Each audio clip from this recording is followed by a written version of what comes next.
It is May 3rd, and it's the anniversary, the 8th anniversary of when I saw and met the Gazette for the first time. It's also the day that their newest DVD is coming in the mail because 2 days after Reita died, that was when the DVD was released. Um, I just got the notification saying that the package was almost here. So I'm going to go get the package and I'll see you guys in a little bit.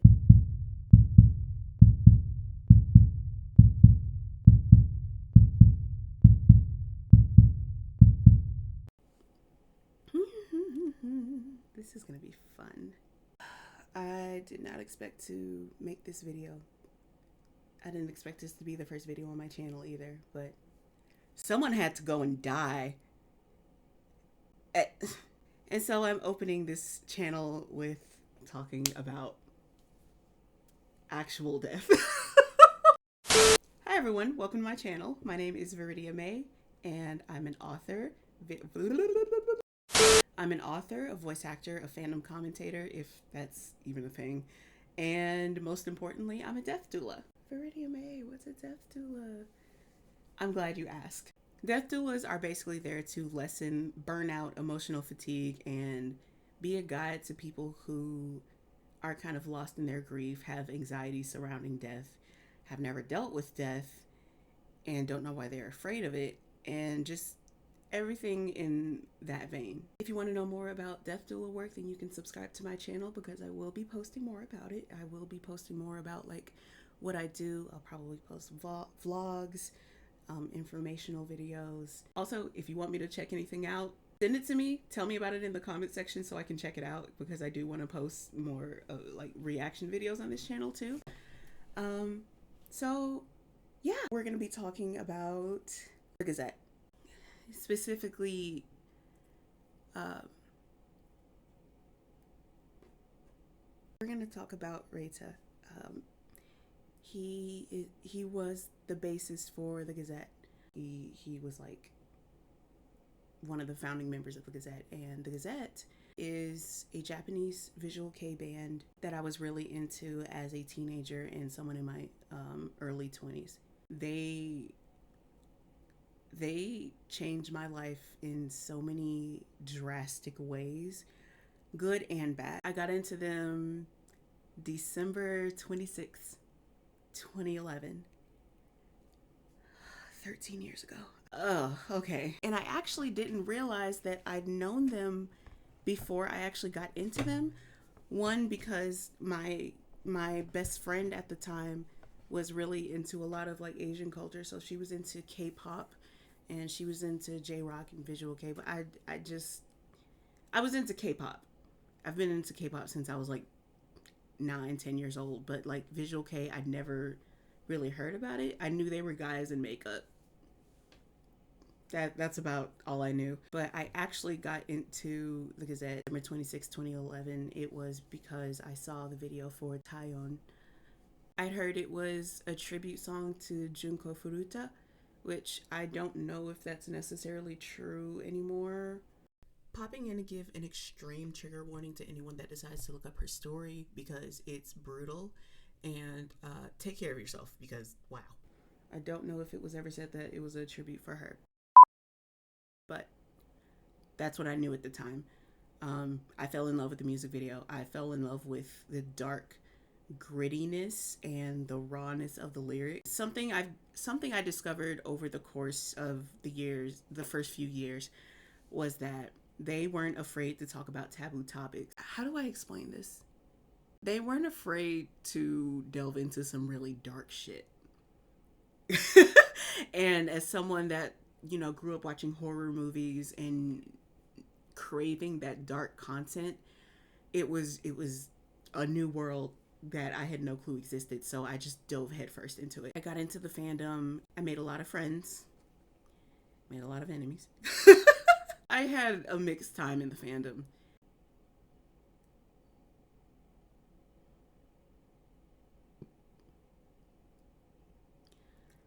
I keep having to pause because thinking back on the Gazette and the fandom is actually very traumatic for me. There were a lot of things that I didn't notice until after I left the fandom.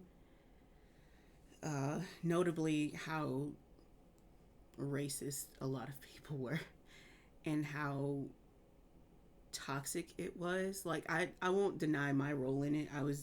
I had a lot of internalized racism to unpack after I left the fandom. I had a lot of internalized misogyny to work through. I had a lot of I basically had to work through a lot of things that both people in my life and the people in that fandom taught me. Having to delve into all of this stuff again because of the death of one of the members has been really tough for me, because I didn't leave the fandom on good terms. I had a couple of friends, but the thing that made me leave the fandom was a very traumatic experience, and I'd rather not talk about that. Essentially, I was just so enamored with the world of Visual Kei. After I got into the Gazette, I started looking up bands like Screw, Darren Gray, Lynch. God, there were so many bands that I was listening to. I can't remember them though. When I say I blocked that out of my memory, I blocked that from my memory. I did not touch Visual Kei culture until earlier this year. But essentially, I made them my entire life because of the things I was going through in my real life. And so I latched onto them a lot. I had a lot of good moments. I got to travel all over the US to meet friends, and I got to them in concert on their world tours. I got to meet them.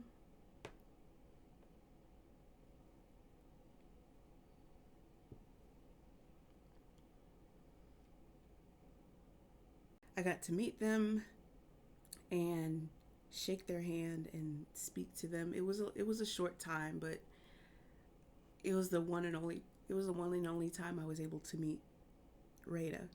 And so the tattoo that I have that I got to commemorate the occasion is all the more special now.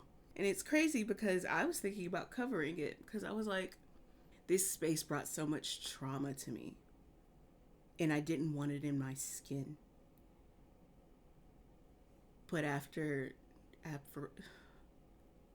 Reita died, I was like, I can't cover this. This is the day I met him. This is the day that I look back on so fondly for many reasons. I got to meet a lot of online friends for the first time. I got to see the Gazette for the first time. I got to stem as much as I wanted to, because everyone around me had that energy. To a degree, there was a Japanese fan next to me, and she kept throwing me dirty looks because the concert culture over there is pretty different. So pretty sure she was annoyed with me, but I don't care. That day was just so special, and I'm gonna remember it fondly. I couldn't cover this tattoo now. It was around 2014, 2015 when I felt like a shift in myself. I was doing a lot of internal work to unlearn all of the harmful behaviors that I'd learned as a kid and as a teenager, and I also just was not liking the musical direction that the Gazette was taking. It got to a point where with every release or with every announcement, I was pissed off about something. I didn't like the way the fans were being treated by the company. I didn't like how the fans were treating other people. I didn't like the musical direction. I didn't agree on a lot of the business practices. I was just pissed off all the time, and it was exhausting.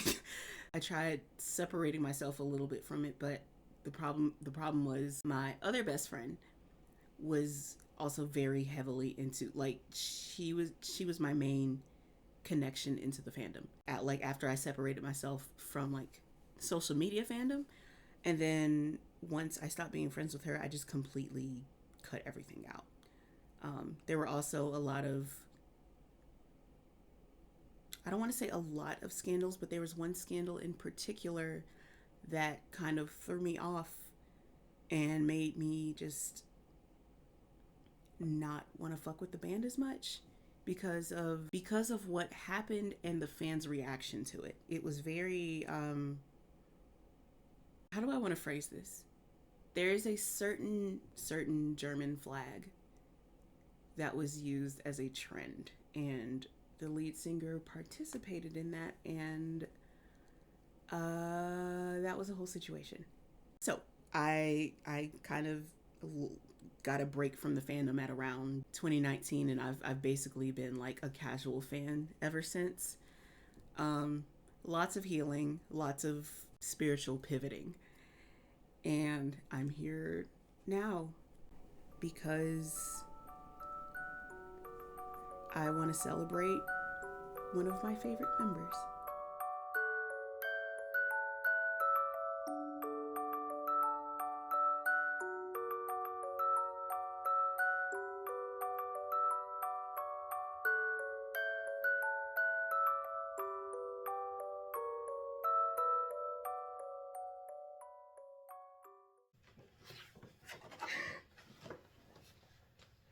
He was the first person I saw. Oh, this is going to be a hard video to make. Hi, everyone.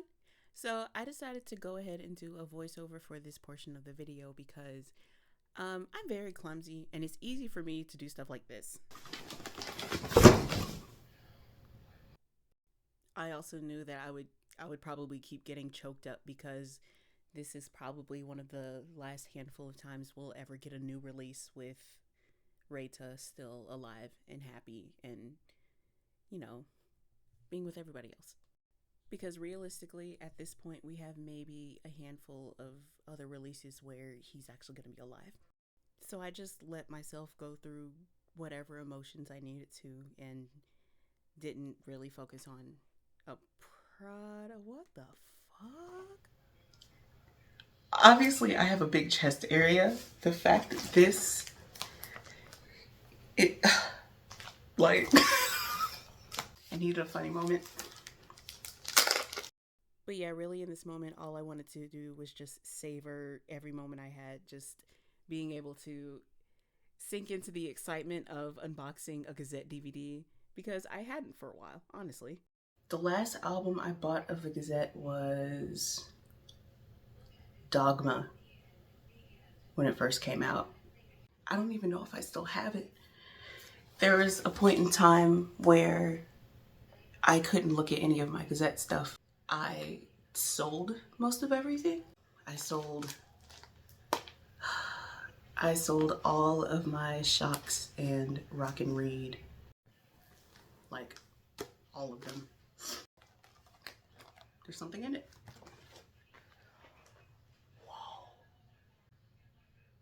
Yo, let me put in a clip where it's just up close because this is gorgeous. Look at the details. Oh god, they all look so good. CD looks great too. CD, did I say CD? I meant DVD. So at this point I'm opening it and the first person I see is okay, baby. It's okay. Just cry. He was the first person I saw.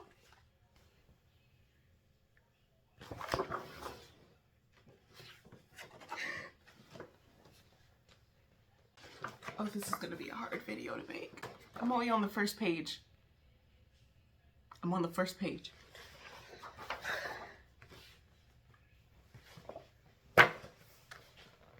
Like I said earlier, it was just kind of hitting me in waves that this would be one of the last releases I saw where he was alive and happy. Realistically speaking, we probably have this DVD.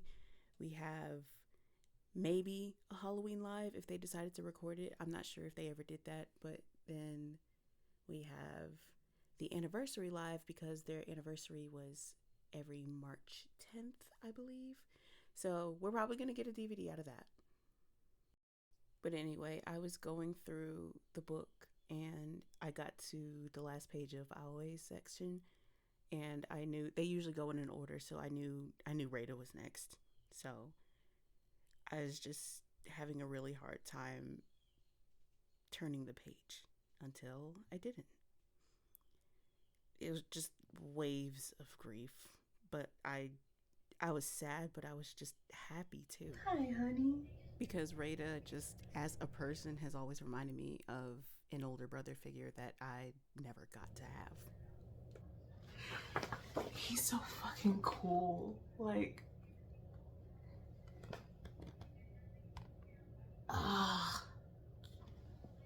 like,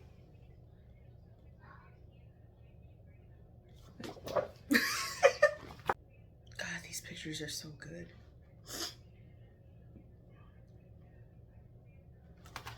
Oh, these are so good. Look how vivid this is. I have no words. You know what I kind of hate about Kai's pictures a lot of the time? We can't see his face too much. Like, but I mean, it's a great picture. Like, these are fucking phenomenal, but I'd like to see his face more. He's always just kind of buried behind his drum set. You're cute too, Kai. You should show your face more. Like they've already said on their social media, there's always going to be 5. The Gazette is...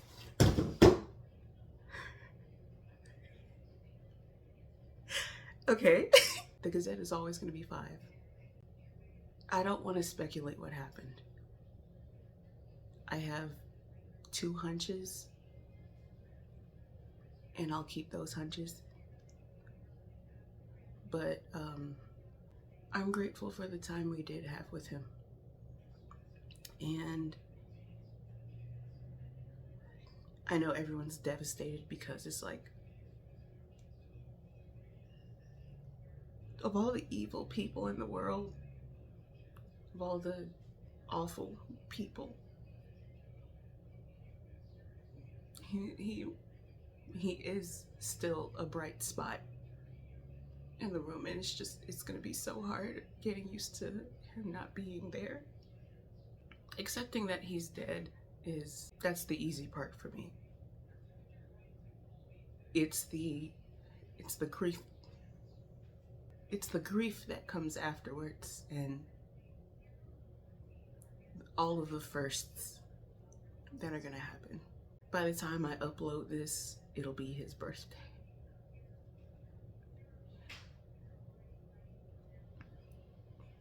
The reason I got this DVD set is because this is the last birthday we got to see on stage, and I wanted to be able to keep that.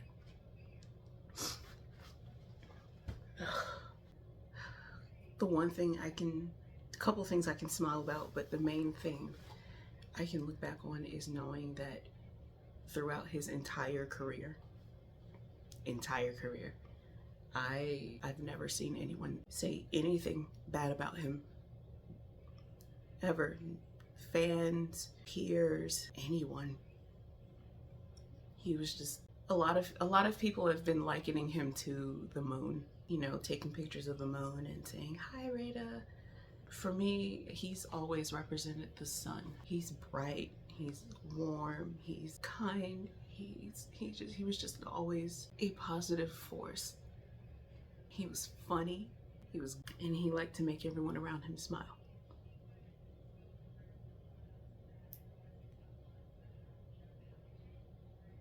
And his last message to us is a testament of who he was, period. Because I think he knew. He knew. And so he gave us his last wish. And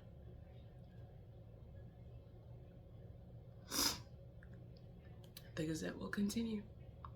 I don't know if they're gonna get session players. I don't know if there's gonna be like a shadow member. I don't know if fuck, maybe he has a secret kid somewhere and I don't know. You know how when the drummer for Foo Fighters died, they got his kid to play the drums for his memorial concert?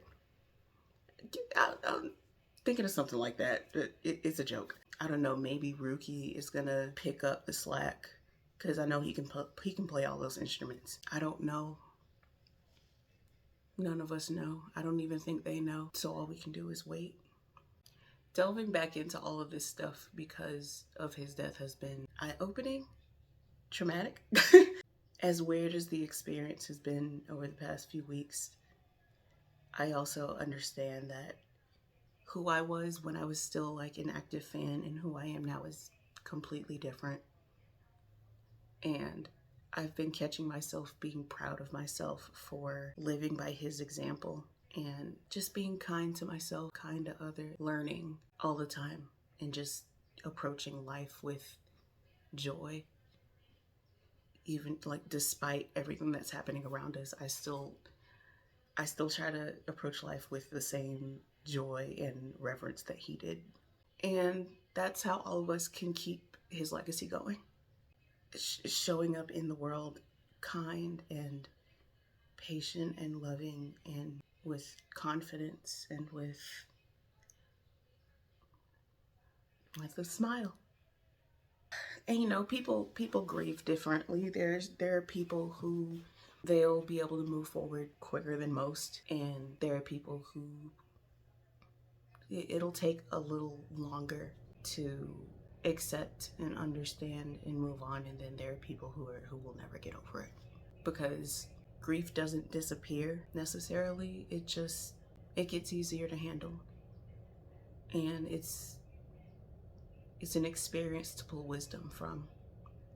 And I could be sad and I could cry and I could just I could be beside myself, or I can do what he did. And I think I'm at a place where I can do what he did.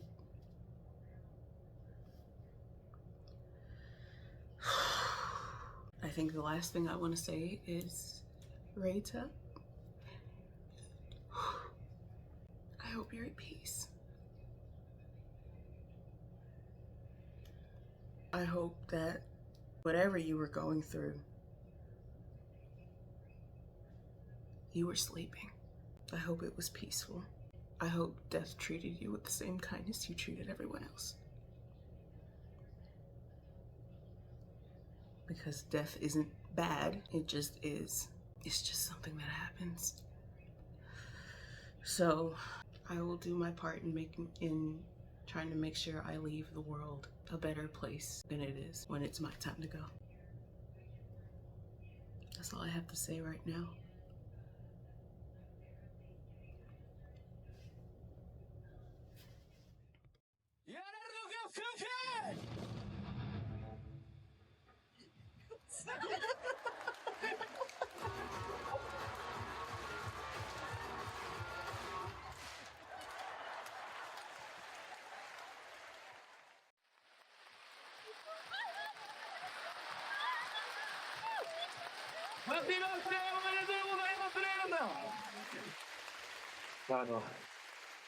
ビジュアル系なんでね、何歳とか合ってないようなもんなんでね、はい、あんま関係ないんですけど、まあこれからもね、末永くお付き合いください。ありがとうございます。じゃあ一つ、今日ここでみんなに約束してもらって、俺の生まれた日に死んでください。